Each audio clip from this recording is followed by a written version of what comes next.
baik. Jangan kau bahas Bibel ya. Sabar dulu. Jangan kesurupan. Santai aja dulu. Saya berpikir dulu ya. Saya mau masuk dari sisi mana ini untuk mewaraskan saudara. Itu yang harus saya pikir dulu. Yang harus kita bantah adalah Allah SWT bukan Tuhan tertinggi dan Allah tertinggi. Bibel menyebut Yahweh lah Sang Maha Pencipta karena dialah Tuhan segala Tuhan, Allah segala Allah. Oke. Terus apa lagi? Ya udah, artinya kan yang disembah Tuhan Yesus pasti bukan yang disembah Muhammad. Alasannya? Ya, itu buktinya. Bahasanya Allah SWT bukan Tuhan. Apa buktinya? Buktinya? Ulangan 10:17. Ulangan 10:17. Yahweh lah Tuhan segala Tuhan, Allah segala Allah. Oke. Yahweh di sini Yesus enggak? Bukan. Tapi Kristen menyembah Yesus. Yesus adalah majikan kami agar bisa kami sampai kepada majikannya Yesus. Oh, jadi maksudnya Anda menuhankan pembantu Tuhan gitu, pembantu yang maha tinggi. Hanya majikan, hanya anak buah Yahweh lah yang pantas menjadi majikan untuk bisa lulus ke surga. Oh gitu. Jadi Yesus adalah hamba Yahweh yang menjadi majikan kami ke surga. Iya. Karena kata Tuhan sama kami adalah majikan. Iya. Yang mana yang majikan? Muslim tidak mungkin ke surga karena Muslim tidak bermajikan di surga. Bisa ndak kita diskusi tuh ganti-gantian bicara? Kau aja dari tadi ngomong, aku aja sekarang ngomong dulu. Kenapa kamu kayak gugup? Tidak mau berhenti menggonggong? Enggak. Kayak gugup menggonggong terus itu kenapa? Jadi pengaruh apa kira-kira yang disembah oleh Tuhan Muhammad pasti bukan yang disembah oleh Tuhan Yesus. Boleh saya berbicara sebentar habis itu kau bantah? Oke. Ya baik. Tuhannya Yesus itu maha suci. Tuhan yang disembah oleh Yesus itu maha suci.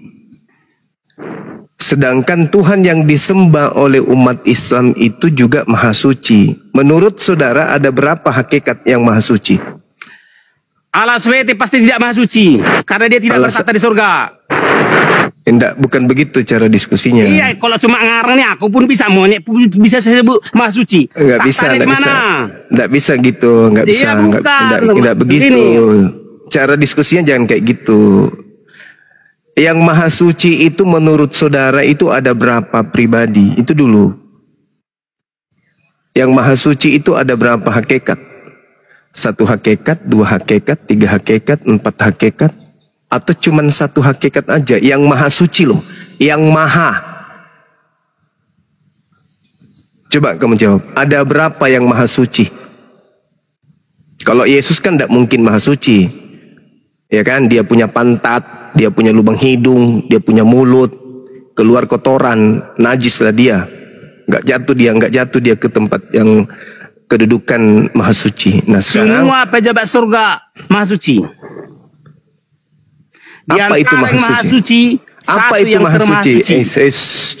Apa itu maha? Apa itu suci? Maha artinya sangat-sangat. Ya, sangat-sangat. Suci? Suci. Sangat suci. Sangat-sangat suci. Yesus? Ya, bagi saya sangat-sangat suci. Berarti kamu gila. Kenapa?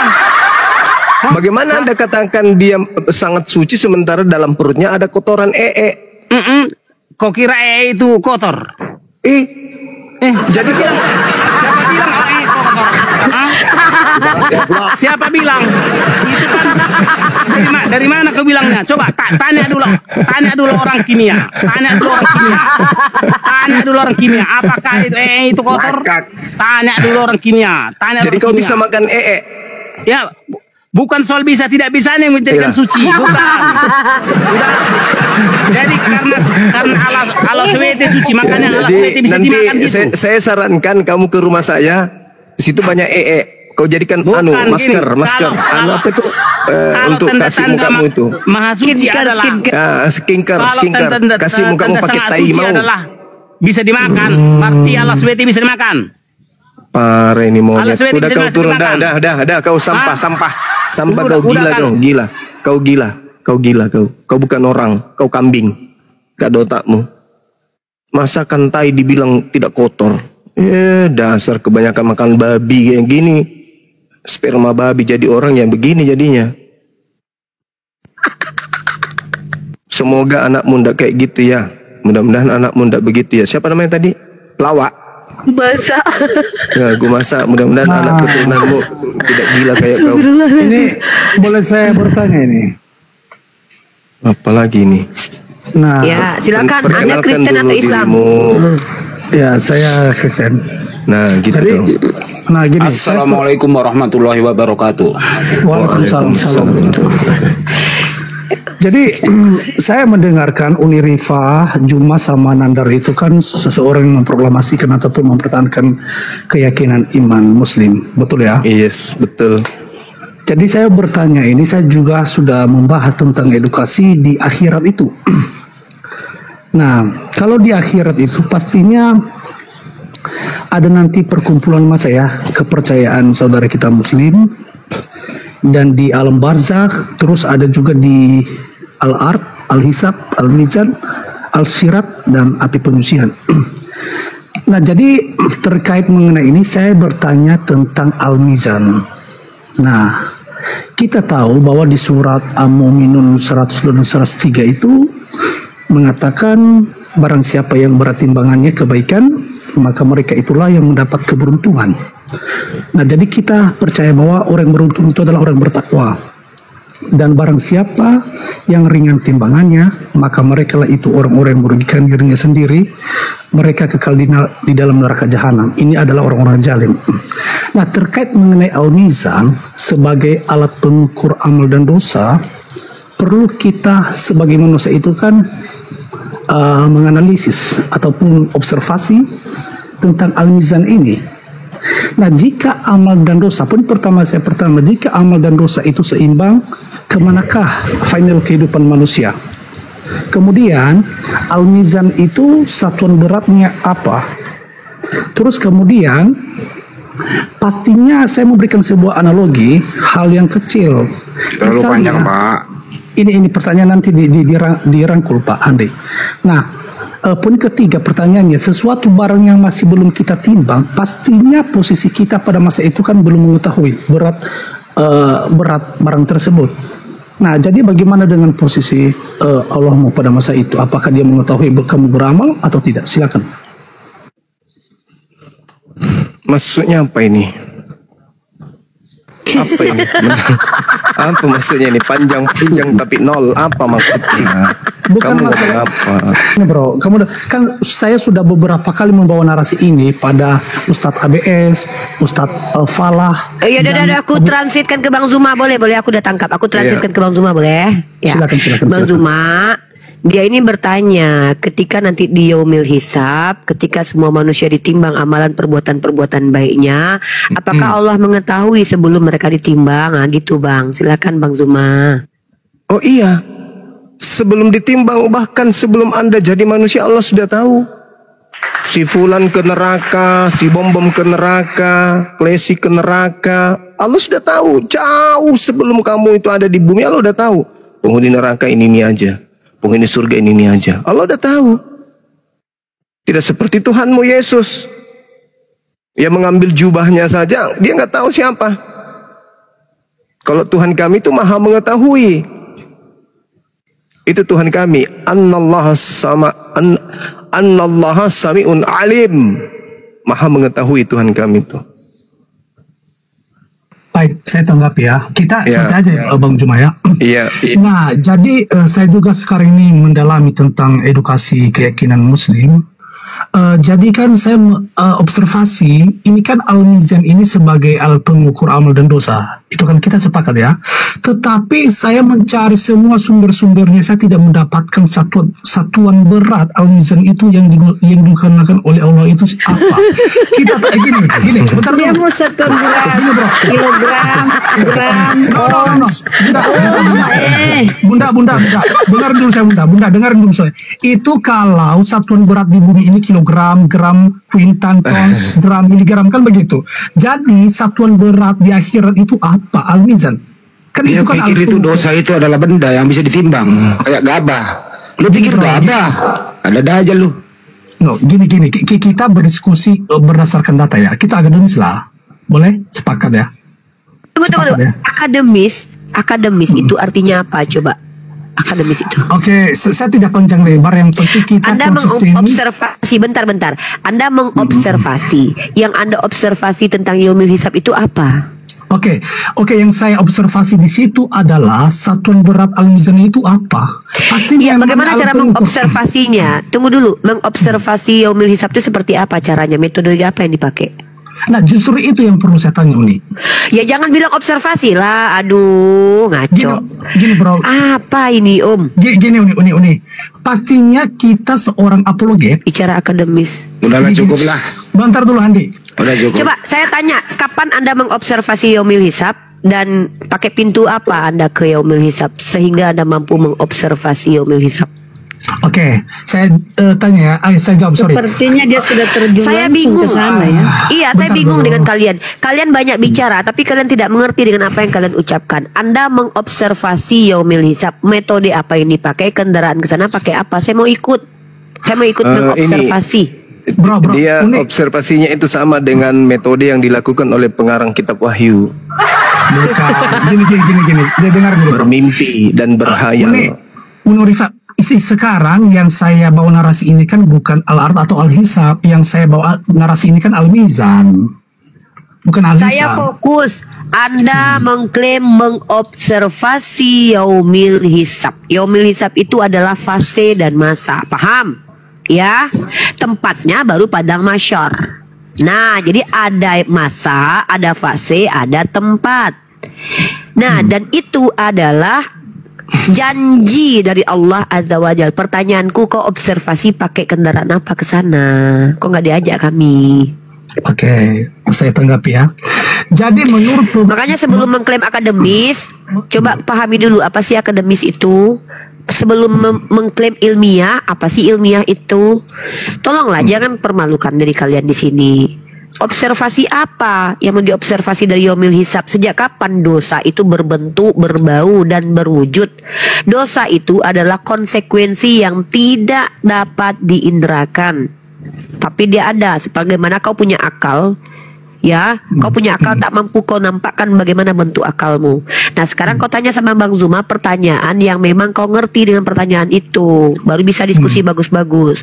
Coba bertanya ke Bang Zuma pertanyaan yang kau pun mengerti, silakan. Oke. Masa diajarin? Oke. Jadi Uni Rifa ini kan tertuju pada dosa, tapi sebenarnya tujuan saya itu, rujukan saya itu terhadap al-mizan. Pastinya kan al-mizan itu. Gak nyambung deh. Aduh, bentar dulu Andi. Al-mizan itu kan sebagai alat pengukur berat amal kebaikan manusia di akhirat. Betul kan? Al-mizan. Yang jelas gini loh kesimpulan saya. Orang yang pemakan babi, penyembah manusia merusak timbangan nanti. Gitu aja. Gini. Oke, gini Andi ya. Andi. Makanya saya katakan dari tadi, kita dulu ini konsisten. Saya juga ingin belajar ini. Bukan berarti, jadi kalaupun kalian memberikan ranah yang salah, pastinya bagaimana saya mungkin bisa mendapat edukasi. Edukasi bro, udah terlalu jauh mau melangkah. Nggak bisa selalu edukasi, susah. Udah terlalu parah. Nah, Iya. bukan terlalu Harus parah, dimandikan Pandi. dulu Gini, ini. Pandi. Ya, bentar Mandi dulu. 7 sumur Yang dulu, namanya apologi. Lu harus mandi 7 yang sumur, namanya- terakhir sumurnya di sungai di segitiga Bermuda di sana. Oke. Pandi, yang namanya apologet, 100 pun pertanyaannya ada, pasti kebenaran itu 101 jawaban.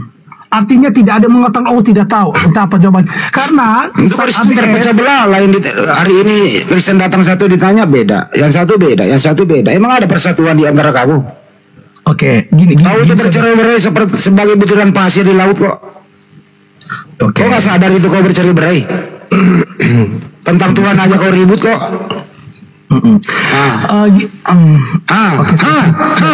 Masalah Tuhan aja kau ribut, tiap hari kau ribut masalah Tuhan. Terus kapan kau bersatu? Oke, gini Andi. Oke kan? Kita santai dulu, santai. Kita santai Andi. Saya pernah juga mendalami tentang di alam barzakh itu yang disebut dalam malaikat di alam kubur. Dan pastinya Pernah dikubur Bang? bentar dulu Uni. Enggak, Anda bilang Anda mendalami alam barzah dan alam kubur. Udah pernah dikubur? Ku bilang ini ponakan dari penulis kitab Wahyu ini. Iya kayaknya. Iya. Enggak. Saya cuman dari kemarin itu saya mengatakan di roomnya Abu Karp, sampaikan salam saya kepada Juma ataupun Rifa. Mari kita berdiskusi santai berdasarkan data yang ada. Nggak menerima orang diskusi yang masih dalam perawatan. Lu berobat dulu, sembuhkan dulu. Loh, gini Andi, berarti kalau kalian itu tidak mau menjawab, artinya Berobat dulu. Saya sarankan jangan berobat ke medis, tapi non medis lah. Mau ke dukun. Iya. Lanjut. Ya, kita kasih edukasi yang di bawah ya teman-teman. Terkait dengan al-mizan. Kalau di akhirat nanti di yaumul hisab, sebenarnya orang-orang kafir itu tidak ada lagi mizan bagi mereka, nggak ada timbangan. Al-Quran menyatakan di dalam surah Al-Kahf ayat ke 100 berapa itu? 104 apa 105 teman-teman. Di situ Allah menekankan A'udzubillahi minasyaitonirrajim ulaikal ladzina kafaru bi ayati rabbihim waliqa'i fahabitat a'maluhum. Mereka orang-orang kafir itu orang yang mengingkari ayat-ayat Allah dan tidak percaya terhadap pertemuannya dengan Tuhannya, maka sia-sialah perbuatan baik mereka dan kami tidak memberikan penimbangan terhadap perbuatan baik mereka pada hari kiamat. Mereka nggak ditimbang, mereka nggak dihizab lagi orang-orang ini. Kafir langsung langsung neraka, tak ada kemudian timbangan-timbangan, itu nggak ada. Sedangkan yang dipertanyakan oleh saudara kita yang dia sibukkan dirinya kemudian bertanya, itu hanya berlaku kepada umat Islam saja. Penimbangan amalan baik buruk itu hanya berlaku kepada umat Islam. Kalau orang Kristen tidak ada lagi baik buruknya mau ditimbang apa, orang semuanya hancur kebaikannya, amal perbuatan baiknya itu nggak dihitung. Semuanya hanya kekufuran.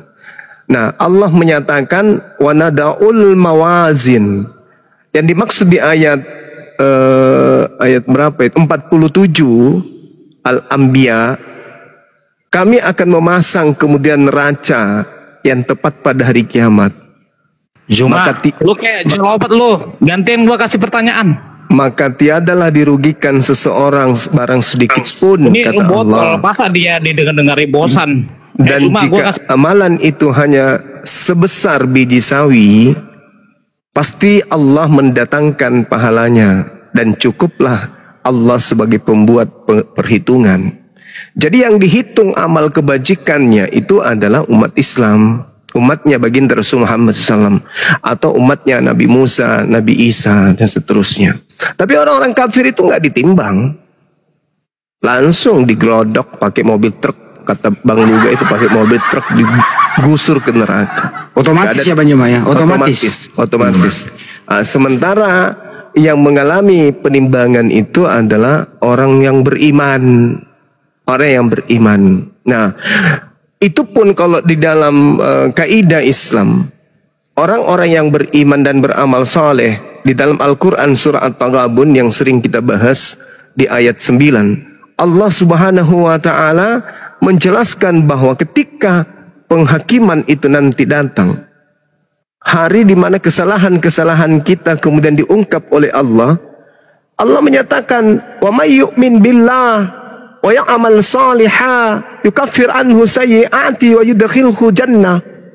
Barang siapa yang beriman kepada Allah dan mengerjakan kebajikan kepada Allah, niscaya Allah akan menghapus dosa-dosanya. Melakukan kebajikan. Itu.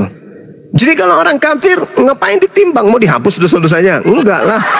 Terus amal kebaikannya mau diapain? Kalau memang ada amal kebaikannya, mau dimasukkan ke surga? Enggak juga. Berarti semuanya hangus dan yang ada hanya dosa, kekafiran. Jadi mereka finar di neraka jahanam, kekal khalidina fiha. Jadi seperti itu teman-teman. Jadi kalau ada orang kesurupan kayak tadi membahas tentang al-misan segala macam, apa urusannya? Lah orang kafir itu di neraka kekal, tak ada kebaikan.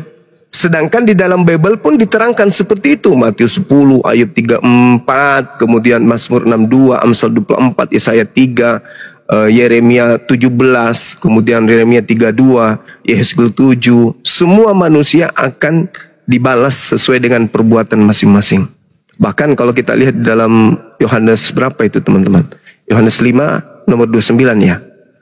Akan dibangkitkan dan akan diupah sesuai dengan perbuatan masing-masing. Itu loh.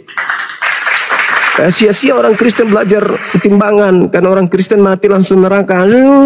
Langsung nggak ada lagi menghilang. Tinggal dulu minum kopi, nggak ada, langsung neraka. Waalaikumsalam. Ntar bang. Waalaikumsalam. Ntar dulu bang, jangan dulu bang, dipotong ya. Iya, jadi tidak ada itu Bang Handi. Silakan Bang Handi. Ya. Jadi kalau orang kafir itu otomatis satu, tidak ada lagi timbangan. Karena kalau orang kafir ditimbang itu nanti timbangannya di neraka. Nah, timbangannya itu seperti besi panas, api membara. Jadi lolos sudah dari timbangan langsung ke neraka. Nah, di sana mendapatkan pesta kembang api di neraka. Jadi nggak ada lagi timbangan. Udah otomatis sudah metik dia. Udah metik. metik. Oh malam. Ya, Silakan boleh bang. saya izin berkomentar. Ntar dulu bang. Kedua juga adalah bang Banyumat, tolong juga dijelaskan kepada mereka bahwa tentang hal goib itu kita diberi pengetahuannya sedikit. Jangan observasi. Al-Isra 86 kan kita nggak boleh observasi hal-hal yang goib. Woi binatang, itu Maria 71 mau ngapain? Maria 71 gitu Banyumat. Jadi kalau ada orang observasi goib gimana ini Banyumat? Bukan kan kita diberi pengetahuan sedikit tentang yang goib. Gimana itu? Silakan. Ya itu aku bilang tadi, mereka itu adalah pengikut penulis kitab Wahyu. Itu temannya Luga. Terinspirasi dari ini Pulau Patmos. Ya, Masya Allah. Oke. Mantap. Patmos. Itu Alumni Pulau Patmos. ternyata alumni STT Pulau Patmos gitu. Ya, betul sekali. Oke. Mantap. Kadang-kadang Bang Handi juga pintar ternyata ya. Ya, saya kan sudah sembuh saya udah berobat. Bang Andi, Bang Zuma, Ya, lanjut. boleh berkomentar? Silakan Bang. Iya.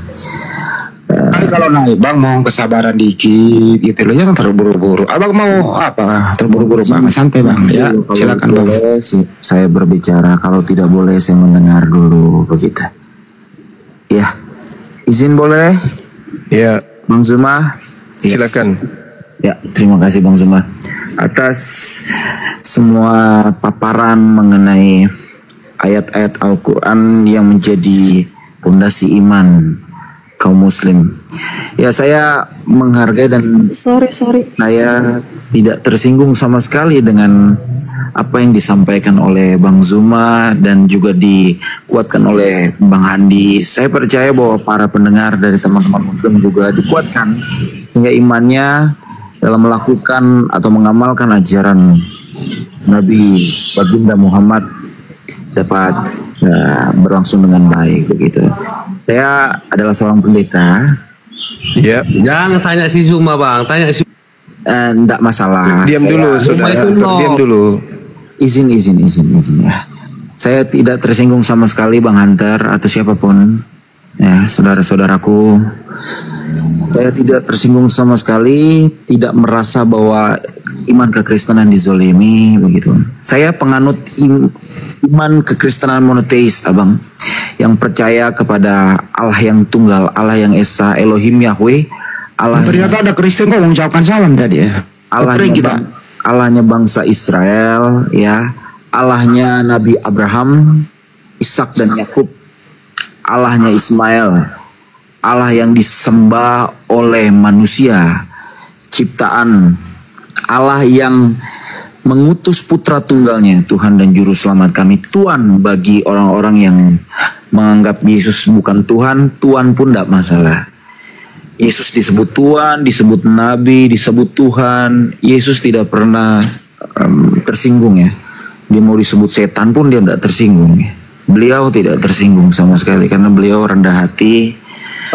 Abang ini bukan sisi ceramah bang. Abang mau apa? Enggak, saya mau ini saja, mau menjelaskan begini. Enggak perlu penjelasan, abang mau bertanya atau mau diskusi. Kita mau butuh penjelasan Anda loh. Pertanyaan begitu. Penjelasan mengenai apa yang saya dengarkan tadi, bahwa kaum Nasrani, kaum Kristen akan dibakar habis di neraka begitu. Nah, saya mau mencoba bertanya begini. Kalau penjelasan saya saya berkata begini, bahwa hanya Allah yang kasih, yang rahmani, yang adil itu yang akan mengungkapkan benar atau tidak pernyataan Pak Zuma nanti di hari penghakiman, begitu aja. Tapi pertanyaan saya begini, tolong jelaskan secara detail dan objektif kalau memang Bang Zuma ini adalah hamba Allah yang jujur, hamba Allah, hamba Tuhan, bukan hamba cuan. Jelaskan yang benar secara spesifik pemahaman tentang kafir di dalam Al-Quran. Ya, sebutkan berapa diksi kafir, ya, dan penjelasan dari beberapa diksi kafir sesuai dengan konteks yang ada dalam Al-Quran, sehingga teman-teman tahu bahwa kafir itu bukan hanya diarahkan kepada orang-orang yang tidak mempercayai ajaran Muhammad. Bang, sekalian aja suruh Bang Zuma bikin jurnal ilmiah hari ini. Ya Allah. Terima kasih. Assalamualaikum. Waalaikumsalam. Jadi orang kafir itu adalah orang di luar Islam. Kristen kafir, apapun sektenya, itu orang-orang kafir, orang yang menutup diri dari ajaran para nabi, menutup diri dari ajaran Nabi Musa, menutup diri dari ajaran Nabi Isa, Yesus, dan menutup diri dari ajaran Nabi Muhammad SAW. Jadi orang Kristen itu mau mengaku Yesus only, monetize atau apapun itu kafir. Itu kafir bang, termasuk Anda kafir. Kenapa Anda kafir? Karena Anda menutup diri dari ajaran Yesus. Yesus itu mengajarkan tauhid satu Tuhan, dan yang dituhankan itu adalah Bani Israel, Tuhan yang disembah oleh Bani Israel. Dan Yesus itu mengatakan dirinya hanya diutus kepada domba. Domba itu Bani Israel. Anda bukan domba, Anda orang di luar Bani Israel. Jadi kalau ada orang di luar Bani Israel ngaku-ngaku sebagai pengikut Yesus untuk menuju kepada Tuhannya Musa, itu adalah serigala. Entah itu dia serigala buas, entah itu adalah serigala jinak. Yang pasti mereka itu bukan pengikut Yesus. Mereka itu adalah anti terhadap Yesus. Seperti itu bang. Karena Yesus mengatakan, aku diutus hanya kepada domba yang hilang dari umat Israel. Itu pengakuan Yesus, dan itu tidak bisa dibantah. Kalau Anda mengaku pengikutnya dan Anda ternyata bukan Bani Israel, berarti Anda pendusta, Anda pembohong berarti. Seperti itu saudara. Jadi kafir itu adalah orang yang menutup diri dari ajaran para nabi, termasuk menutup diri terhadap ajaran Yesus. Ketika Yesus mengatakan diutus hanya kepada domba yang hilang dari umat Israel, Anda tidak terima ajaran Yesus itu, malah Anda mengikuti data-data tambahan-tambahan seperti di Matius 28, berarti Anda termasuk kafir. Apalagi kalau ditambah lagi makan babi, tidak bersunat, nah itu tambah kafir lagi. Apalagi mereka yang mempertuhankan anak Maria, oh semakin kafir lagi. Bang Zuma di report. Bantu teman-teman ya. Jelas ya bang ya, kata kafir itu ya rujuk kepada orang yang menolak ajaran. Belum jelas. Iya, kalau kognitif yang tidak mampu mencernanya nggak masalah. Kata kafir itu dituju. Bang Zuma sudah tegaskan gini loh bang, sekalian aja Anda suruh Bang Zuma bikin jurnal ilmiah, terus ada kan di sini orang kuliah aja disuruh membuat sebuah jurnal tuh nggak ada cerita dalam 1 menit 2 menit selesai. Ya, Bang Zuma menjelaskan mau konteksnya apapun ya kafir tetap orang yang tidak menerima ajaran dari nabi-nabi yang diutus oleh Allah Subhanahu wa taala, kafir. Gitu ya. Itu jelas. Ya, paham. Berarti saya mendengar kafir, Anda kafir. Iya, boleh, silakan aja. Saya tidak tersinggung karena yang bicara memang nggak perlu tersinggung. Manusia. Emang kafir ya kafir aja. Iya, maksud saya gini, kalau yang saya dengar dari ustadz tertentu ya, saya tidak perlu sebut namanya. Dia sangat harus. Kita tuh nggak suka gini ya. Kita nggak suka dapat informasi dari orang nggak jelas gini loh. Enggak. Ini tempat kita belajar loh, bukan tempat penyesatan loh. Bukan gitu. Ini Nggak. tempat orang belajar, bukan tempat menyesatkan. Anda sebut nama ustadz tapi nggak mau sebutkan namanya. Anda penipu nanti ujung-ujungnya. Kenapa? Belum tentu ada nama ustadz tersebut. Sebutkan nama ustadznya biar kita tahu apakah ustadz itu betul-betul ustadz atau jangan ustadznya orang Kristen. Oke. Gitu loh. Ya, baik. Anda tahu salah satu ustadz yang anaknya adalah presenter ternama? Aduh, sebutkan saja namanya. Ngapain pakai di sini kayak main kuis aja? Di sini sebutkan nama ustadznya, Ustadz Quraisy Shihab. Dia menulis buku, di buku yang tertulis ini halaman kesekian menyatakan. Nggak usah bang, ajarkan Dalam kami salah bagaimana satu metodologi ceramahnya, belajar. Ustadz Quraisy Shihab menyatakan bahwa paham tentang kafir itu bukan hanya berbicara mengenai orang-orang yang tidak beragama Islam. Ya, orang kafir dalam paham di Al-Quran secara holistik itu tidak hanya menunjuk satu agama, tapi orang-orang yang tidak melakukan kehendak Allah, termasuk orang yang beragama Islam, itu bisa disebut kafir. Iya, perbantahan antara Quraisy Shihab dengan Bang Zuma apa? Nah, saya kan tadi Tuh, berkata silakan Bang Zuma, lanjut tuh. bahwa gini, Mbak Eoni sabar ya. Anda ini nafsuan sekali ya, agresif. Kenafsuan jijik lihat orang yang sok-sok Nah, akademis tapi nggak ngerti bagaimana Makanya, konteks saya atau kan konsep berkata atau begini. metode akademis. Saya tuh jijik, berkata Anda udah begini tua, tadi, bukan anak kecil saya berkata lagi. gini, belum jelas, Jadi Bang Zuma nggak udah usah gini ya. keluar. Orang Gini ya, tegas belum tentu belum- salah, belum tentu jahat. Karena orang lembut juga belum tentu baik. Banyak yang lembut tapi busuk seperti tokai. Iya, oke. Tai itu lembut tapi bau. Iya. Lanjut Bang Zuma. Begini, Bang Zuma belum selesai tadi, Mbak Eoni, Bang Zuma belum selesai menjelaskan. Tadi kan hanya diarahkan kepada kafir adalah orang-orang yang tidak bertakwa kepada nabi-nabinya. Ya, nabi-nabi yang diyakini oleh kaum muslim itu nabi-nabi yang ada di bangsa Israel. Sedangkan bangsa Israel termasuk orang Kristen tidak mengakui ada nabi di luar bangsa Israel. Dan memang tidak tertulis dari kitab perjanjian lama sampai perjanjian baru ada nabi di luar bangsa Israel, kan begitu ya.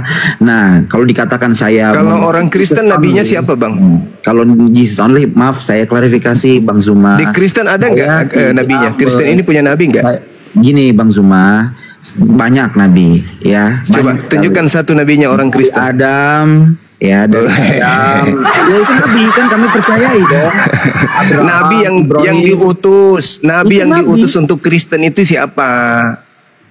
Oh itu Siapa panjang, nabi Mas. yang Saya bisa diutus? jelaskan dari A sampai Z kalau dalam konteks perjanjian baru. Nabi Ya itu silakan. adalah Siapa nabinya perantara. orang Kristen? Oke, Siapa baik. nabinya Saya orang jelaskan. Kristen? Saya jelaskan ya dari definisi.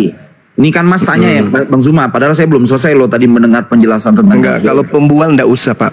Enggak Hah? ngerti pun dijelaskan pun enggak ngerti kalau pembual. Oh enggak, saya bukan pembual, saya hanya Pembual bang, pembual Dijawab kayak dulu, weh. iblis bang, kayak iblis ketika datang ke Eden menggoda Adam dan Hawa itu manis mulutnya lembut, seperti abang ininya. Enggak. Oke, Jadi saya jelaskan kami aja umat deh. Islam itu tidak termakan dengan kelembutan Nggak apa-apa, Kristen. Anda Orang-orang menghina gereja itu saya. kami tidak terpesona karena kenapa?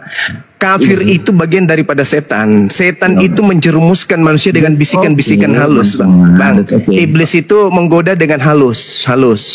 Jadi Ya. kalau Anda berpura-pura bermanis-manis di sini itu tidak main bersama kami, Oh gitu, enggak, bang. saya tidak berlalu halus. Karena gini Mas, dalam diskusi atau dialog lintas agama. Enggak, masalahnya Anda itu berbicara kayak penjualan obat. Anda mengatakan bahwa tidak ada nabi di luar Kristen. Seakan-akan Kristen itu bagian daripada Yahudi. Anda mimpinya terlalu kelamaan. Terlalu banyak kenyang makan uang jemaat. Tidak ada itu Kristen Yahudi, itu sama. Kristen itu adalah Abu Dasarah. Kristen itu adalah bidat yang dikutuk oleh orang Yahudi. Bahkan dikutuk oleh Yesus Kristen itu. Jadi jangan Anda seakan-akan lebih paham kekristenan karena Anda pendeta. Enggak, Anda masih di bawah. Ilmu Anda selama masih Anda pendeta, Anda masih di bawah saya. Anda harus maklum itu. Jadi kalau Anda berbicara mengenai kafir, kafir itu iblis.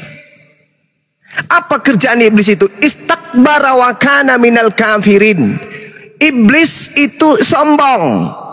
Siapapun manusia, kalau Anda mengatakan bukan hanya orang Kristen, umat Islam pun kalau dia sombong terhadap perintah Tuhannya boleh dikategorikan itu, tapi bukan kafah. Mereka hanya terkategorikan sifat karena sombong, tetapi tidak kafah. Kenapa? Karena mereka masih mempunyai Allah, masih mengenabikan Rasulullah.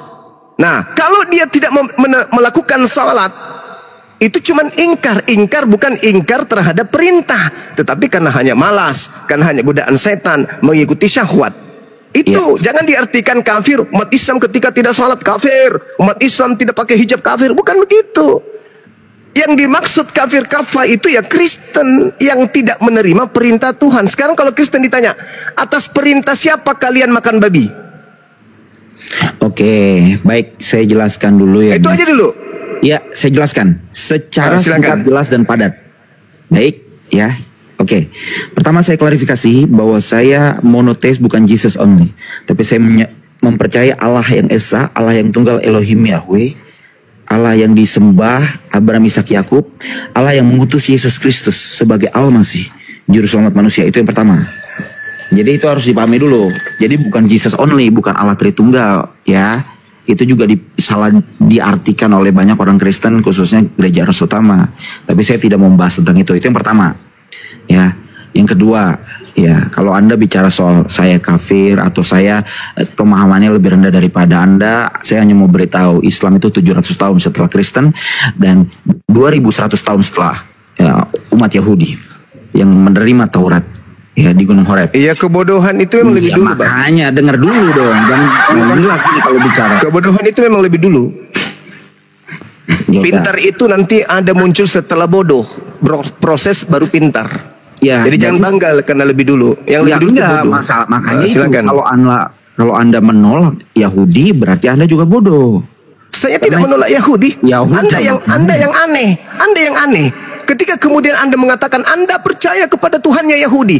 Tuhannya Yahudi di dalam kaitannya pengajaran Torah hanya memberikan Taurat perjanjian baru kepada Bani Israel dan Bani Yehuda. Anda di mana pada saat itu? Anda dalam kelompok mana? Islam di mana? Anda kelompok di mana? Kalau bicara gitu Islam di mana?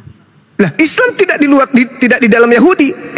Emang Kristen yang ngaku-ngaku bagian dari Nabi di luar Yahudi. Kalau Anda bicara soal buktinya Nabi Muhammad. Buktinya Nabi Muhammad. Kejadian 21 nomor 23. Aku juga akan membuat perjanjian dengan anakmu itu, sebab dia juga anakmu. Aku akan membuat mereka menjadi raja dari bangsa-bangsa. Tuh. Itu bicara soal Ismail, bukan ya, betul. Muhammad. Nabi Muhammad itu keturunan Nabi Ismail.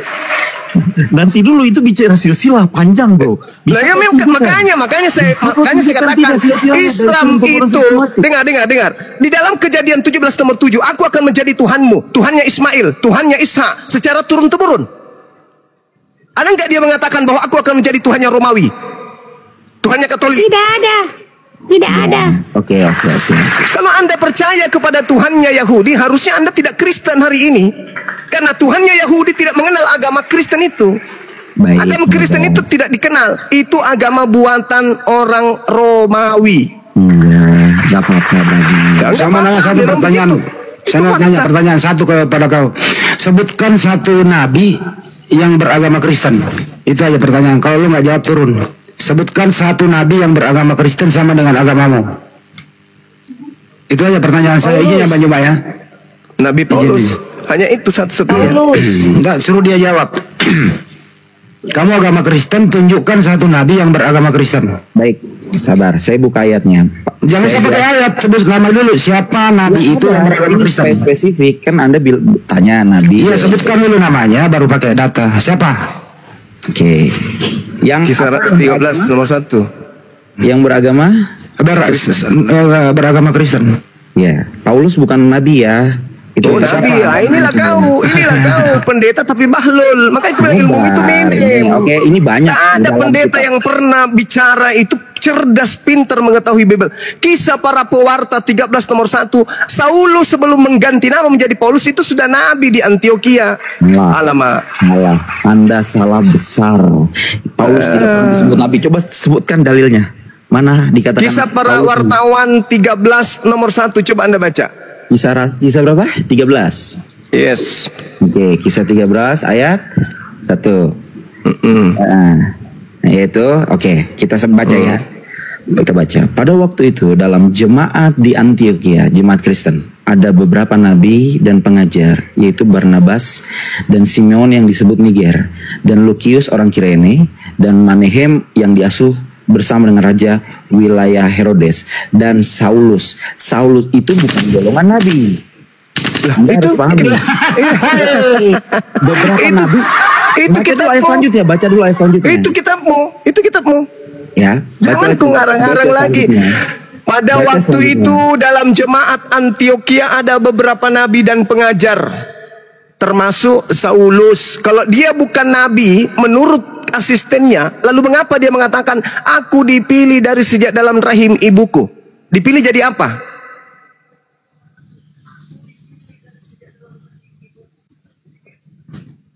Paulus dipilih jadi apa? Ayo jawab. Pingsan. Macet. Pingsan. Saya dinonaktifkan, tidak bisa bicara. Dari tadi saya ngomong tanpa ada suara. Oke.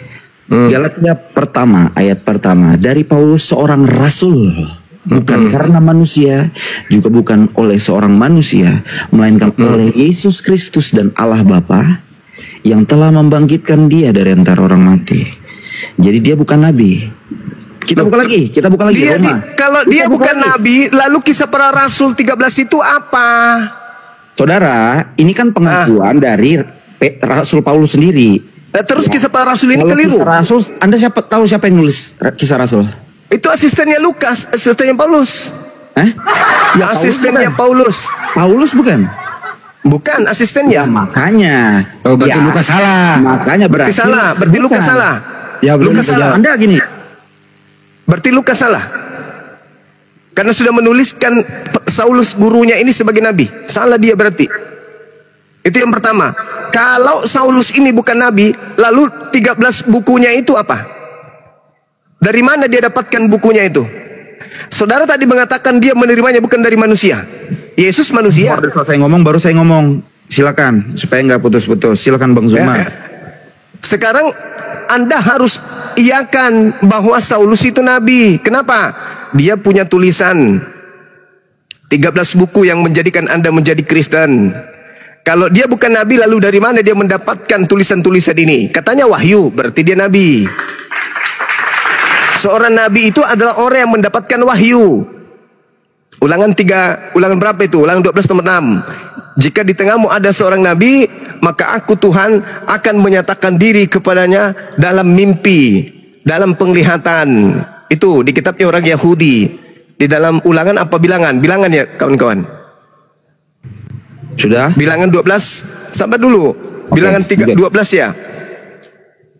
Di situ dikatakan sangat jelas bahwasanya jika di tengahmu ada seorang nabi, maka aku Tuhan akan menyatakan diriku kepadanya dan berbicara kepadanya. Bilangan 12. Nah, kalau kemudian Anda mengatakan apa yang dituliskan Paulus ini adalah firman Tuhan, berarti Paulus nabi. Saulus dikatakan di Kisah Para Rasul 13 nomor 1, Saulus nabi. Paulus sendiri mengatakan dalam Galatia 1 nomor 15, aku dipilih dari sejak dalam kandungan ibuku. Dan Anda harus tahu, kalau rasul berarti nabi. Nabi belum tentu rasul, tapi rasul sudah pasti nabi. Paulus mengaku rasul, berarti dia nabi. Apa bukti kenabian daripada Paulus? Adanya kitab-kitabnya. Kalau dia nabi palsu, maka kitabnya palsu. Kalau dia nabi palsu, maka buku-bukunya itu adalah catatan-catatan nabi palsu. Dan memang Paulus menubuatkan dia sebagai nabi palsu. Tuh. Oke, sudah? Oke, sudah. Boleh gantian, tapi jangan dipotong teman-teman, supaya diskusinya enak gitu ya. Saya menghormati kok apapun interpretasi. Ya, silakan Anda menyalahkan Lukas karena telah mengatakan bahwa Saulus itu nabi. Oke, baik ya. Gini. Lu jawab dulu itu tulisan Lukas itu benar atau salah? Ya, ini saya mau jawab Bang Andi. Bang Andi ini seorang penjagal ya.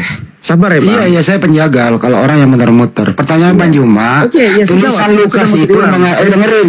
Tulisan Lukas itu mengatakan Saulus itu nabi, benar atau salah? Jawab dulu. Oke, baik.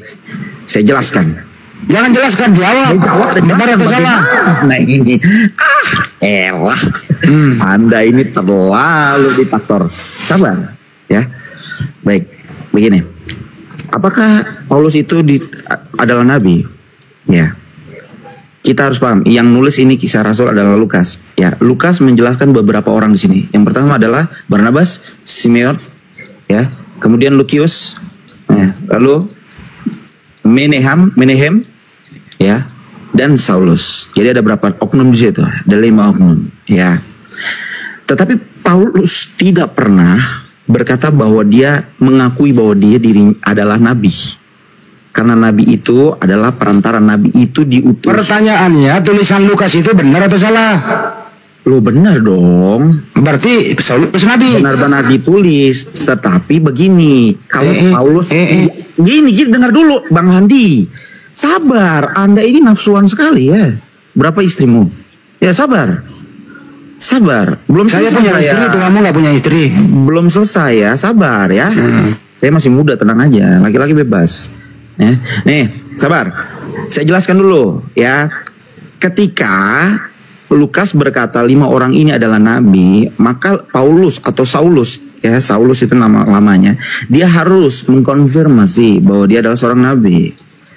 Ya, saya membaca kitab-kitab di dalam perjanjian baru atau surat-surat dalam perjanjian baru, tidak ada pengakuan Paulus adalah seorang nabi. Ya, khususnya dalam tulisan Paulus. Misalnya di dalam Roma 1, itu tulisan Paulus ya. Dari Paulus hamba Kristus Yesus yang dipanggil menjadi rasul. Jadi dia dipanggilnya menjadi rasul dan dikuduskan untuk memberitakan Injil Allah. Itu Roma. Kita buka lagi, masih banyak sekali. Misalnya Hanya itu loh pertanyaannya. Lukas mengatakan Saulus itu nabi. Pertanyaannya, tulisan Lukas ini benar atau salah? Benar-benar ditulis Bang, makanya saya mau jawab. Ya benar ditulis, isinya benar atau salah? Kelas pendeta ya begini. Kelas pendeta ya begini. Kelas pendeta begini. Tolong dong, belum selesai ini. Kan begini, ini kan Anda juga menyetujui, saya menyetujui bahwa Alkitab ini ditulis oleh manusia yang diilhami Roh. Oke. Nah, nggak apa-apa ditertawakan juga nggak ada masalah. Iya, pertanyaannya, jadi tulisan Lukas itu, dengerin,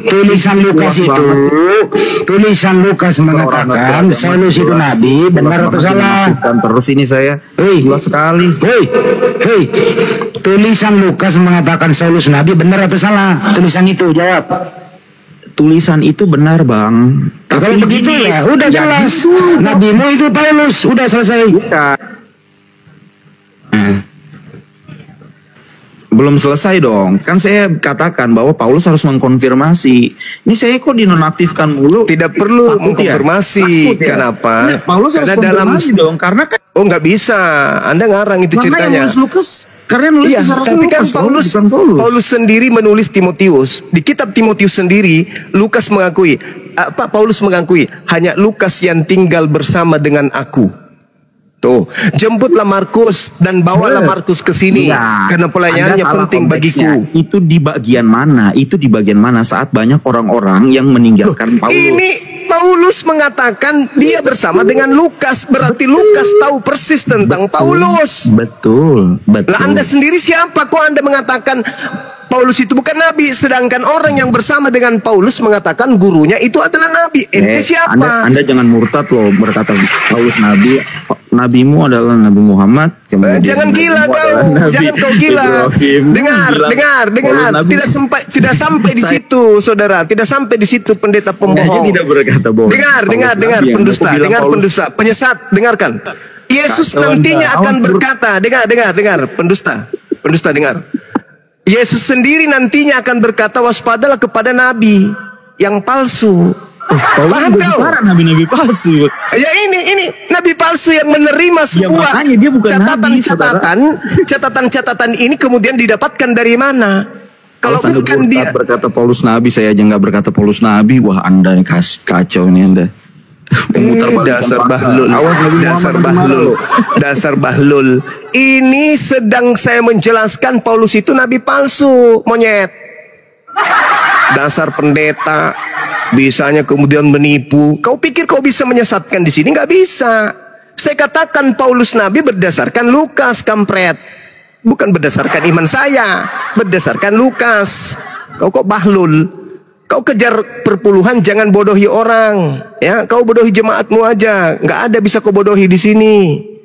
Jangan kau pakai tabiat iblis, bermanis-manis, berlembut-lembut. Nggak make bagi kami. Kalau udah Kristen bagi kami itu udah cap hitam, paham? Udah cap hitam itu. Wa ikhwanuhum yamudunahum fil ghayyi summa la yukhsirun. Itu sudah tamat kami. Wa kanal kafiru ala rabbihi zahira. Udah tamat kami. Kafir itu saudaranya setan. Jadi kau bermanis-manis di sini selayaknya setan yang datang kepada Adam, selayaknya setan yang datang kepada Hawa, membisikkan dengan cara-cara halus lembut, enggak main dengan kami. Ya, paham itu. Jadi Paulus sendiri mengatakan dalam suratnya 2 Timotius 4 nomor 11, hanya Lukas yang tinggal bersama dengan aku. Berarti yang tahu tentang Paulus itu Lukas. Lukas mengatakan Paulus itu nabi. Datang pula kau mengatakan dia bukan nabi. Kenapa kau mengingkari Paulus itu bukan nabi? Kau mengingkari dia sebagai seorang nabi dan kau mengatakan dia bukan nabi? Karena kamu takut. Sebab Yesus menubuatkan Paulus sebagai nabi palsu. Kau takut kebongkar bahwa nabi palsu yang dimaksud dengan Yesus itu adalah Paulus, pendiri agamamu. Kamu takut ketahuan itu. Makanya titel Paulus sebagai nabi kau ingin hapus. Kau berusaha menghapusnya. Sebab yang dinubuatkan Yesus, datangnya nabi palsu itu adalah Paulus. Karena sejatinya Paulus itu adalah nabi, tapi plusu. Makanya ada yang dikatakan akal bulus. Karena akal bulus, akal licik. Dalam kelicikanku aku menjerat engkau dalam tipu daya. Tuh, akal bulus tuh. Jadi kau seorang pendeta malu mengakui Paulus itu nabi. Kenapa? Kapan-kapannya orang Kristen berani mengakui Paulus itu nabi, maka dia sama dengan meludah ke atas, ludahnya jatuh sendiri di wajahnya sendiri. Kenapa? Dengan demikian dia sudah mengakui bahwa nabi palsu itu adalah Paulus. Maka seorang pendeta pun harus berkuat-kuat mengatakan dan menolak Saulus disebut nabi. Meskipun Bible sendiri loh, orang yang terdekat yang menceritakan Saulus itu nabi loh. Masa sih paman? Yes. Baca di dalam Kisah Para Rasul 13 nomor 1, catatan penyelidikan yang dilakukan oleh seorang bernama Lukas. Dalam catatannya dia menuliskan kemudian Saulus itu adalah seorang nabi di Antioquia, dan murid-muridnya pertama kali disebut Kristen itu adalah muridnya si nabi Saulus ini.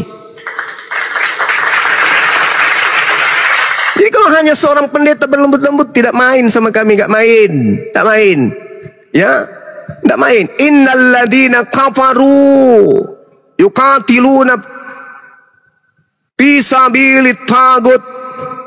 Pendeta-pendeta itu diceritakan tuh seperti itu adanya. Mereka akan berjuang mati-matian untuk menutupi kemudian siapa Saulus ini. Bukan nabi. Lalu tulisannya dari mana? Wahyu, ya nabi dong. Oh, bukan wahyu, lalu apa? Ilham, ya nabi dong. Karena di dalam Bilangan 12 nomor 6 yang disebut orang yang menerima wahyu, orang yang menerima ilham, orang yang mendapatkan tuntunan, orang yang mengaku mendapatkan penglihatan, orang yang mengaku didatangi kemudian Roh Kudus itu dan mendapatkan sebuah pengajaran, apalagi catatan-catatan buku, maka dia adalah seorang nabi berdasarkan Bilangan 12 nomor 6. Maka Saulus sama dengan nabi berdasarkan Bilangan 12 nomor 6, berdasarkan kemudian 2 Timotius 4:11 dia dekat dengan Lukas, dan Lukas menyatakan di dalam kisah yang dia ceritakan kemudian di bab 13 nomor 1. Dan dia sendiri mengakui dia dipilih dari sejak dalam rahim ibu. Bahkan kau berani membacakan tadi di Galatia bahwasanya bukan aku menerima Injil bukan dari manusia. Nah, lalu dari mana? Dari mana dia menerima Injil? Hayo. Dari mana? Karang sendiri? Nggak mungkin. Dia mengatakan dari Yesus, bukan dari manusia. Berarti dia nabi. Ketika Anda mengatakan Yesus itu Tuhan, dan sebagai Tuhan dia datang mewahyukan kepada Saulus atau Paulus, maka jelas dia adalah seorang nabi. Tuhan telah memberikan wahyu kepada Saulus, berarti Saulus ini adalah nabinya Yesus. Paham ya? Nah, itu masalah besar. Masalah besar ketika Anda mengatakan, aku menerima Injil bukan dari manusia. Kalau dia menerima Injil bukan dari manusia, berarti Saulus terbukti tidak menerima Injil dari Yesus, sebab Yesus adalah manusia. Nah, siapakah gerangan makhluk yang mengaku Yesus yang datang memberikan Injil kepada Paulus ini? Ini yang perlu dipahami oleh pendeta-pendeta. Siapa makhluk yang mengaku Yesus yang bukan manusia? Yesus anak Maria adalah manusia. Yesus yang datang kepada Paulus bukan manusia. Lalu kalau bukan manusia siapa? Jadi begini, tadi kan di sebelah itu kita bertengkar ya dengan mahasiswa Kristen itu masalah Injil dan Al-Quran. Jadi saya terpaksa mengangkat tema ini. Sebenarnya saya belum mau mengangkat ini, tapi ya saya angkat saja ya karena penghujatannya sudah terlalu jauh. Jadi begini, saya katakan begini, satu-satunya kitab suci, satu-satunya agama ya yang kitab sucinya pernah ditulis dibantu oleh bintang timur atau Lucifer atau iblis itu adalah Bible, Weda, Tripitaka, apalagi Al-Quran. Itu tidak pernah dibantu penulisannya oleh iblis. Begitu. Jadi satu-satunya agama ya yang Tuhannya itu direndahkan serendah mungkin, melebihi rendahnya manusia, itu adalah Bible itu sendiri. Saya mengangkat coba satu sejarah ya, karena saya kaji ya, karena pihak TKKI katakan 6.577 kesalahan. Tapi kan dia tidak menjelaskan ya, dia tidak menjelaskan secara terperinci apa penyebab ini. Kita kan hanya mengetahui saja, tapi kita tidak menganalisa kenapa bisa sampai ada 6.577 kesalahan. Nah, seperti itu. Jadi saya coba mempelajari ini sejarahnya ya, termasuk saya menggunakan sedikit ilmu filologi untuk mempelajari ini. Nah, ternyata ya ada ayat-ayat dalam Bible ya yang memang turunan dari Kodeks Gigas tuh. Ya, ada ayat-ayat, beberapa ayat di Bible memang turun dari Kodeks Gigas ya. Jadi gini, Kodeks Gigas ini yang seperti saya katakan tadi ya, satu-satunya agama yang kitab sucinya pernah ditulis atas bantuan iblis, Bible. Ya. Saya membaca sejarah dari John Wycliffe ya, dari penulis kitab Gigas ini Herman Inclusus ya. Herman Inclusus ini seorang biarawan ya. Beliau ini seorang biarawan dari daerah Postlight ya, dari Bohemia, Ceko ya. Beliau ini dikena sanksi oleh gereja untuk menuliskan kitab suci Bible itu dalam satu malam. Tapi karena beliau merasa tidak sanggup ya, akhirnya beliau menyerahkan dirinya ya, yang menyerahkan dirinya kepada iblis, yang ternyata kita telusuri ini ada di 1 Korintus 5 ayat 5 ya. Jadi ini turunan Kodeks Gigas, mengingat John Wycliffe ya sekitar 1279 itu menerbitkan ulang ya Bible ini di Basel pada saat itu, Jerman. Jadi Herman Inclusus khusus menulis Bible dalam satu malam, dan setelah diuji oleh ahli paleografi bahwa yang ditulis Herman Inclusus ini betul-betul adalah kodeks ya yang ditulis satu orang dan diperuntuk. Jadi tidak ada yang campur tangan. Coba pikir ya, kita secara logika, tidak mungkin ada yang bisa menulis Bible Perjanjian Lama dan Perjanjian Baru dalam waktu satu malam. Ya, dengan 31.101 ayat. Ya, satu malam. Ini kita kenal dengan Kodeks Gigas. Siapa yang bisa menulis ini? Ternyata Herman Inclusus seperti 1 Korintus 5 ayat 5 sudah menyerahkan dirinya kepada iblis dan minta bantuan iblis untuk menulis Bible ini. Jadi poinnya begini.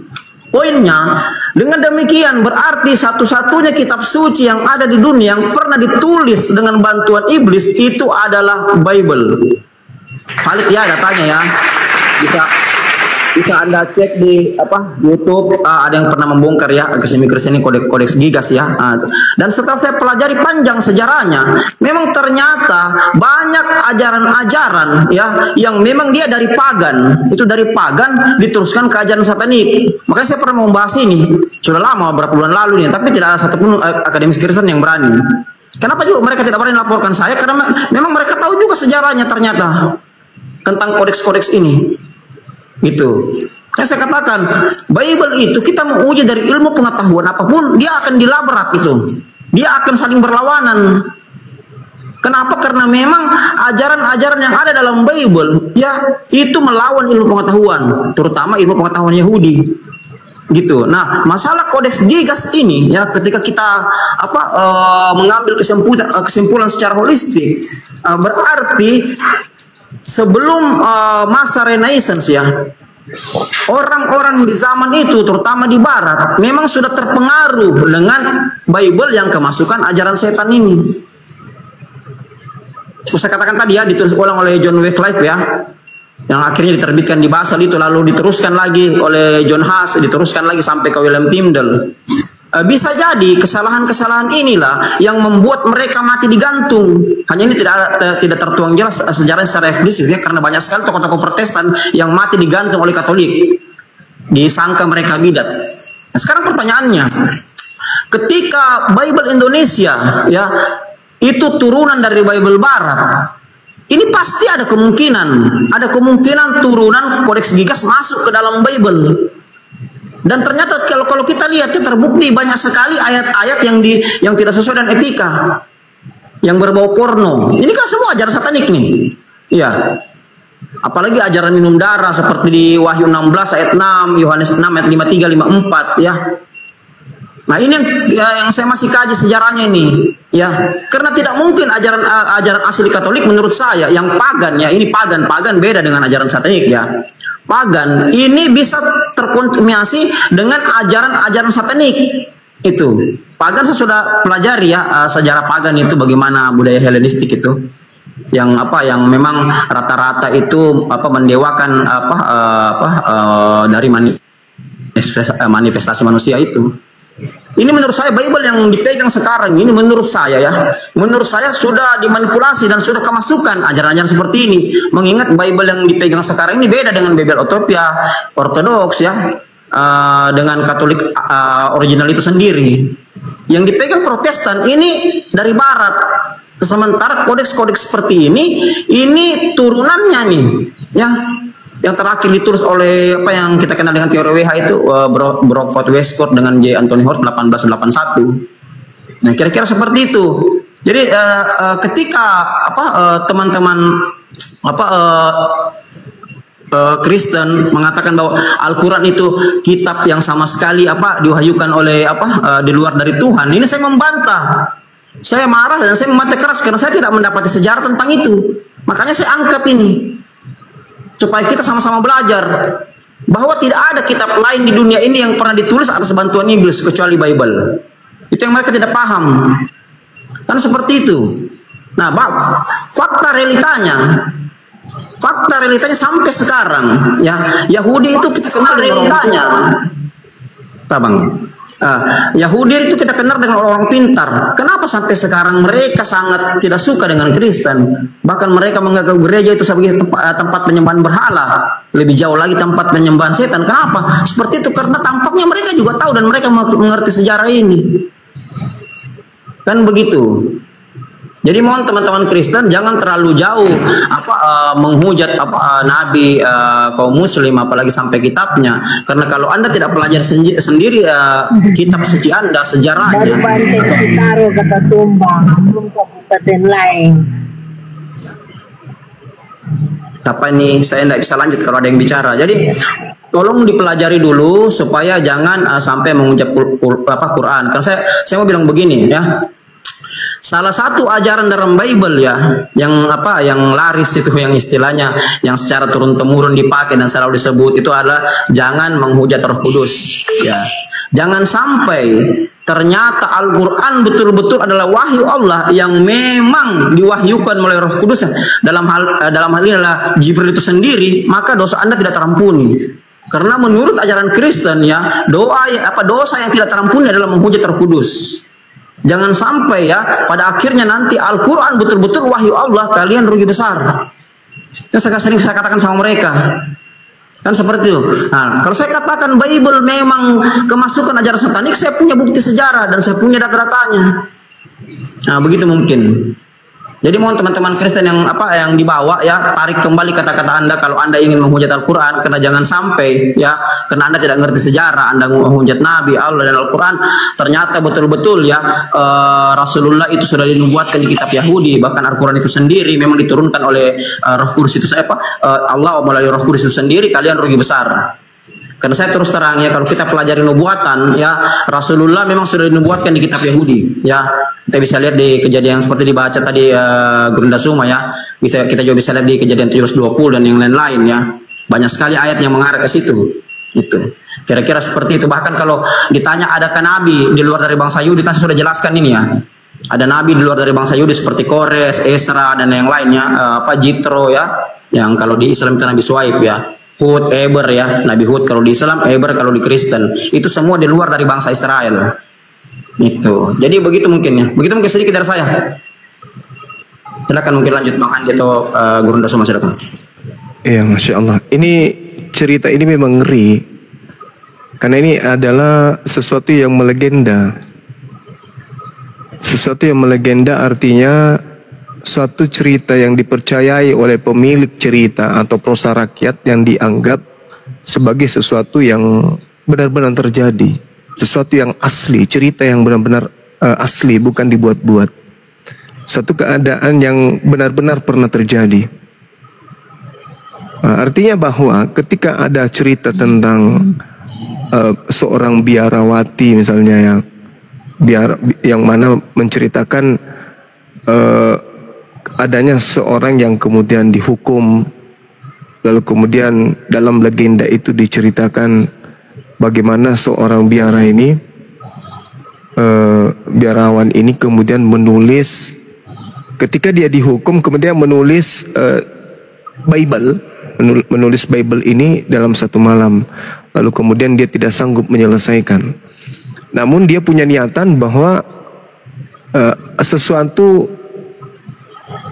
sesuatu harus kemudian dituliskan untuk memuliakan posisi sebuah biara atau aturan biara yang dilakukan oleh seorang biarawan. Nah, karena dia tidak sanggup kemudian, maka dia, apa istilah kita bagusnya ya sekarang ini ya, dia bekerja sama dengan setan atau minta tolong kepada setan atau bersekutu dengan setan, atau apa cerita bagusnya, bahasa bagusnya itu, sehingga kemudian iblis ini membantu kemudian si biarawan ini untuk menyelesaikan penulisan daripada Bible itu sendiri. Nah, seperti yang diterangkan tentang kodeks Gigas ini juga dulu pada zaman Facebook pernah saya angkat, dan saya juga biasa mengambil bukan hanya data di situ aja. Saya juga mengambil data yang ada di dalam Kisah Para Rasul 16 nomor 16 sampai nomor 18, di mana bukan hanya hal ini terjadi terhadap biarawan yang menuliskan kodeks Gigas ini, bahkan dalam cerita Kisah Para Rasul tersebut iblis pun ikut kemudian mewartakan Injil, mewartakan Bible. Iblis ikut membantu mewartakan Bible ini melalui seruan-seruannya tentang Paulus. Dan iblis kemudian memproklamirkan kerasulan kenabian Paulus ini kepada halayak banyak. Nah, ini cerminannya. Dan yang menarik di sini dari pernyataan Bang Goto ini adalah ketika larangan atau istilahnya peringatan di dalam Bible, barang siapa menghujat anak itu tak apa, tapi menghujat Roh Kudus itu tidak akan ada keselamatan. Nah, dan Roh Kudus itu memang kalau kita cari benang merahnya, Roh Kudus yang dimaksud itu tak ada di Kristen. Roh Kudus yang dimaksud itu adanya di Islam. Saya pun menantang pendeta atau apapun itu untuk membuktikan bahwa Roh Kudus itu adanya di Al-Quran. Roh Kudus itu datangnya kepada Nabi Muhammad. Roh Kudus itu tidak datang kepada penulis-penulis Bible. Tadi saja seorang pendeta, dia menolak kalau Paulus itu nabi. Dia menolak kalau Paulus itu nabi. Sedangkan yang diminta oleh Yesus, baik itu di dalam Yohanes 14, Yohanes 16, yang diminta oleh Yesus itu datangnya seorang nabi yang membawa kebenaran, seorang penghibur yang nantinya dikawal atau dibantu untuk menyampaikan firman oleh sosok Roh Kudus ini. Itu di dalam Bible tertulis seperti itu. Sedangkan kalau Roh Kudus yang datang membimbing seseorang untuk memberitakan suatu kebenaran, maka orang itu adalah seorang nabi. Bilangan 11 nomor 25, Bilangan 11 kemudian nomor 25, terus Nehemia 9 nomor 30. Itu jelas. Yang dimaksud dengan roh kebenaran adalah seorang nabi. Berarti yang datang setelah Yesus itu nabi yang tidak berkata-kata dari dirinya sendiri, melainkan pemberitaan dari Roh Kudus.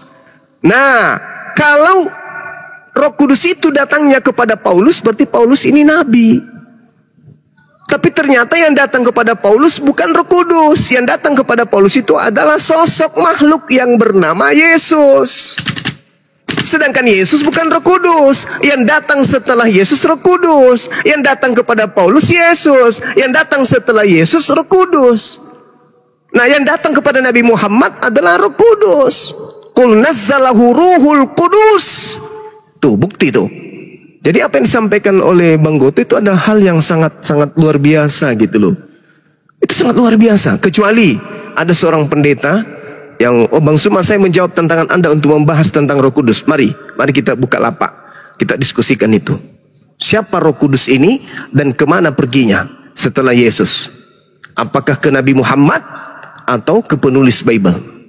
Nah, itu penting supaya saudara-saudara Kristen ini ya berhenti untuk menghujat Al-Quran.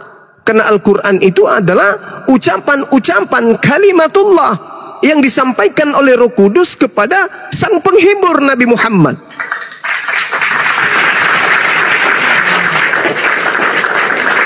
Terkecuali saudara Kristen atau seorang yang terdiri di Kristen mampu membuktikan bahwa Lukas, Markus, Matius, Yohanes dan juga kemudian surat-surat Paulus ini termasuk surat Ibrani itu dituliskan berdasarkan bimbingan Roh Kudus. Kalau yes, mari kita buktikan.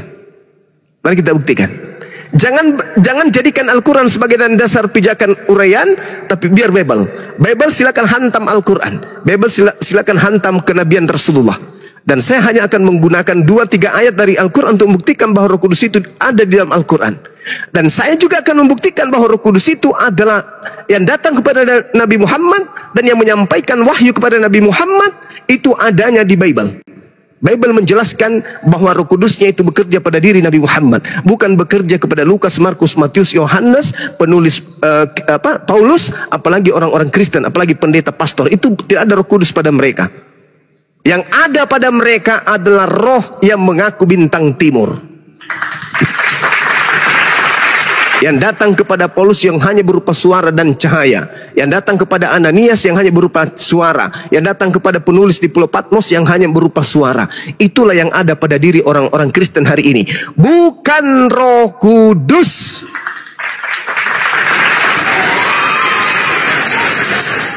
Dan saya minta kalau ada pendeta silakan, mari kita buka komal, kita diskusi sebentar malam, besok dan seterusnya. Silakan.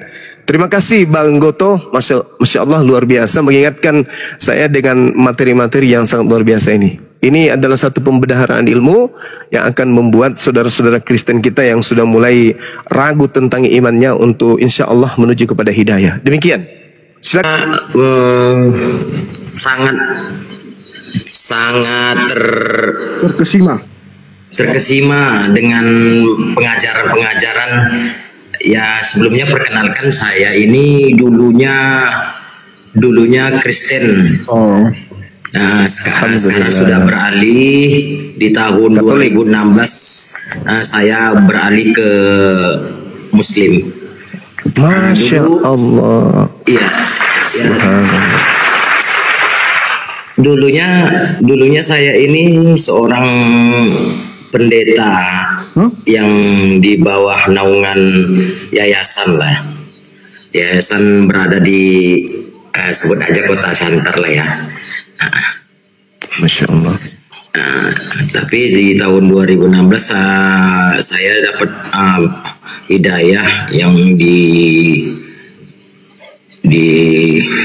diarahkan supaya saya ini mencari kebenaran dan juga berada di jalan yang benar lah.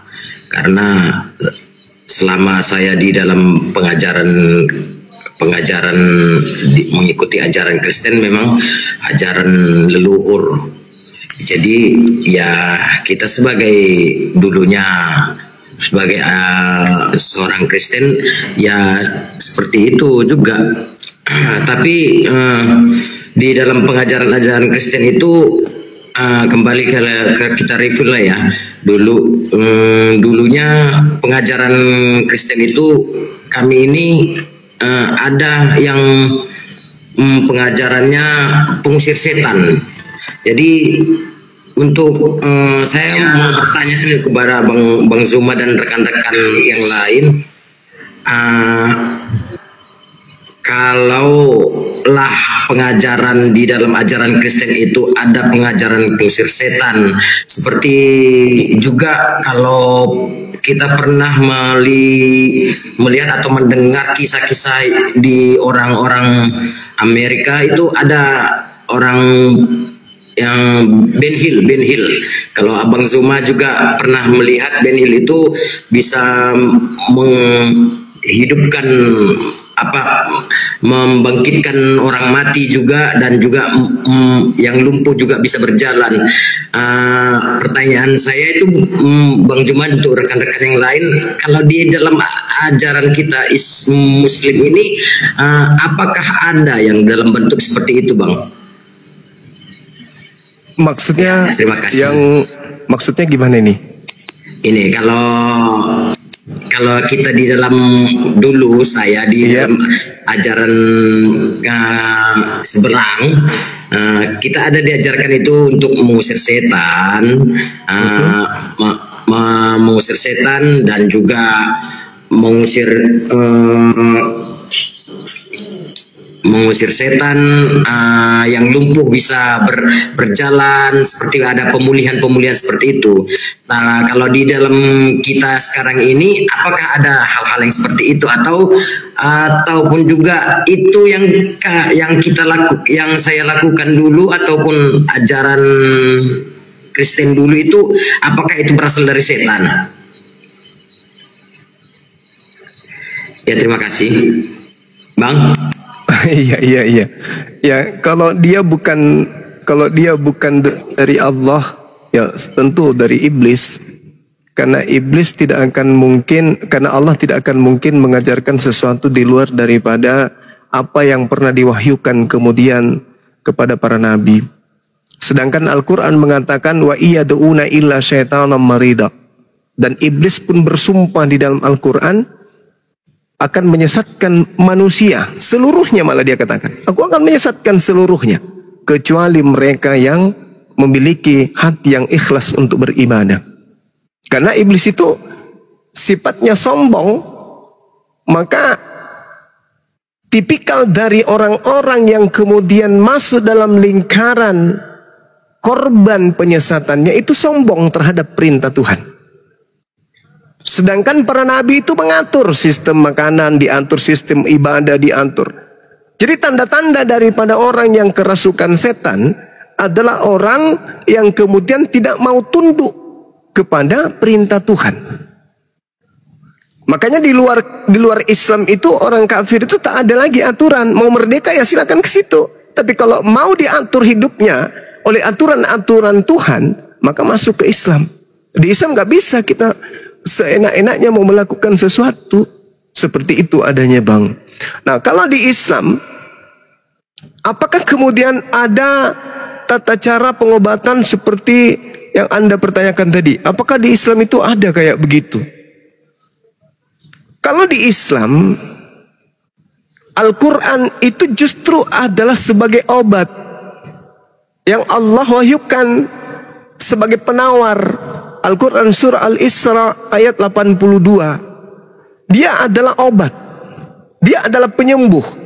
Obat yang dimaksud di sini adalah berkenaan dengan penyakit hati, menghilangkan tirai kebodohan, menghapus keraguan akan kebesaran tanda-tanda kekuasaan Allah, Sehingga orang yang menghilangkan kemudian penyakit hati seperti ini akan dekat kepada Allah. Dan orang yang dekat kepada Allah cenderung doanya itu diijabah. Ketika doanya diijabah, lalu dia membacakan ayat suci Al-Quran kepada orang yang sakit, bisa jadi doanya dikabulkan oleh Allah, orang itu sembuh. Makanya ada yang dikatakan ruqyah. Nah, Al-Quran juga sebagai penawar dari penyakit lahir itu ada. Sakit kepala, orang yang infeksi dan seterusnya. Tapi hanya orang-orang tertentu yang itu tadi, orang yang sampai kepada makrifat. Tapi ilmu itu tidak dipelajari. Misalnya nih, Bang Suma bisa membacakan orang doa. Karena orang ini sakit, tiba-tiba Bang Suma minta kepada Allah, ya Rabb, orang ini tolong disembuhkan. Mohon supaya perlihatkan kekuasaan-Mu melalui hamba-Mu ini. Aku ingin beliau sembuh, mendoakan beliau, perlihatkan kehebatan-Mu ya Rabb. Jika Engkau mengizinkan, izinkan hamba-Mu ini untuk sembuh, angkat penyakitnya. Baca doa, baca Al-Fatihah, baca 3 kul huwallahu ahad dan seterusnya. Lalu kemudian kita sentuh jarinya, entah itu sebagai semangat untuk dia, dan dia disembuhkan kalau diijabah oleh Allah. Nah, orang akan mengatakan, Bang Suma ini hebat. Sebenarnya yang hebat itu Allah, dan bacaan Quran ini sebagai penawar obat. Ketika kemudian ada orang yang melihat itu, tiba-tiba datang kepada saya, Bang Suma ajarin saya dong. Itu nggak bisa. Nggak bisa diterima kayak gitu ilmu seperti itu. Karena ini hanya berlandaskan doa. Doa saja. Tergantung orangnya, apakah dia orang ini bersih ketika dia minta kepada Allah, Allah lantas mengabulkan atau kayak mana. Tetapi tidak bisa dijadikan sebagai jalan untuk menjadi seorang tabib. Oh ini tabib dia ini. Akhirnya dapat murid jadi tabib semua. Enggak, bukan kayak gitu. Itu yang saya tahu tentang Al-Quran. Nah jadi ketika ada masalah, ada penyakit, bacakan Al-Quran. Insya Allah sembuh. Karena segala sesuatu penyakit yang kita derita itu sumbernya dari pikiran. Pikiran tenang, hati tenang, bacakan Al-Quran, insya Allah orang itu sembuh. Bahkan kalau dalam Al-Quran Nabi Ayub, sakitnya dia, karena kedekatannya kepada Allah, iblis iri, iblis cemburu. Ini kapan dia bisa ingkar kepada Tuhannya lah? Semakin sakit, semakin perih hidupnya, semakin kita buat celaka, semakin dia taat kepada Tuhannya. Dan bisanya hanya tersenyum, senyum. Artinya penyakit yang dia derita, itu bukan menjadi penyakit. Itu menjadi alat untuk mendekatkan diri kepada Allah. Sama seperti ketika saya ditanya, Bang Suma, iya kenapa Paman? Ini saya sakit gigi. Ya saya bacakan Al-Fatihah, saya bacakan Al-Ikhlas dan seterusnya. Lantas saya katakan, Alhamdulillah, kalau Anda masih mengalami sakit gigi. Banyak orang mau sakit gigi, tapi tidak bisa lagi sakit gigi. Apa alasannya Bang Suma? Alasannya karena dia sudah tidak ada lagi gigi. Masih bersyukur Anda sakit gigi, menandakan gigi Anda masih ada. Tetangga saya sudah tak ada giginya, cuman gigi palsu lagi, tak pernah lagi dia merasakan sakit gigi. Berarti bersyukurlah kalau masih sakit gigi, menandakan bahwa Anda masih punya gigi. Bersyukurlah orang yang masih punya kepala, sakit kepala, berarti dia masih punya kepala. Bersyukurlah orang yang punya penyakit tubuh, berarti dia masih punya tubuh. Nah ini, akhirnya apa? Semangat orang itu kemudian hanya dibacakan Bismillahirrahmanirrahim. A'udzubikalimatillahi tammati min kulli syaitan. Sembuh dia. Nah, jadi yang seperti ini itu hanya kedekatan. Berbeda dengan pendeta ya. Mungkin ada seperti yang dikatakan di dalam Matius 24 tanda-tanda nabi palsu, pengajar palsu itu mampu melakukan mukjizat. Mereka mengusir setan, bernubuat, ya. Lalu kemudian bermukjizat. Nah, itu tanda-tanda orang jahat, orang melakukan kejahatan juga bisa kayak gitu. Tapi kalau di Islam Bang, yang kita bisa lakukan seperti tadi. Misalnya ada orang yang kena kesurupan, ya kita doakan. Dan saya dengan Ustadz Alwan pernah mengobati orang yang kesurupan bersamaan, adik kakak. Yang satu kesurupannya di rumah sakit mamanya bilang, Bang Suma, ya kenapa Bu? Pasti adiknya juga kesurupan di rumah ini. Kok bisa? Iya, karena anak saya ini dari sejak dulu, kalau kesurupan satu, yang satu pasti kesurupan juga. Betul. Saya dengan Ustadz Alwan, dengan Sadli, ya, tarik mobil kemudian ke rumah beliau. Betul, kesurupan di sana. Dan kita obati. Bukan diobati, istilahnya apa ya? Kita bacakan Quran, kita ruqyah. Sampai Ustadz Alwan itu tertidur 2 kali meruqyah. Gantian Bang Suma, giliran saya meruqyah anak tersebut. kurang lebih 15 menit. Alhamdulillah beliau siuman. Nah itu pernah terakhir saya ruqyah orang, ada Sadli sebagai saksi waktu itu. Ya cuman itu dia. Begitu saya naik ke kendaraan, kata Sadli, ada yang ikut naik ke mobil. Nah itu dia. Benar Sat? Iya Sat, benar Sat. Betul Paman. Allahu Akbar, Masya Allah. Jadi kayak gitu di Islam Bang. Tidak seperti di tempat yang lain, orang lumpuh tiba-tiba ente leheng ente langsung jalan. Di kita itu enggak. Atau hanya mengandalkan Allah. Kalau doa diterima alhamdulillah. Kalau doa tidak diterima ya alhamdulillah. Oh, ada nomor kontak di sana yang bisa dihubungi untuk bisa membantu beliau.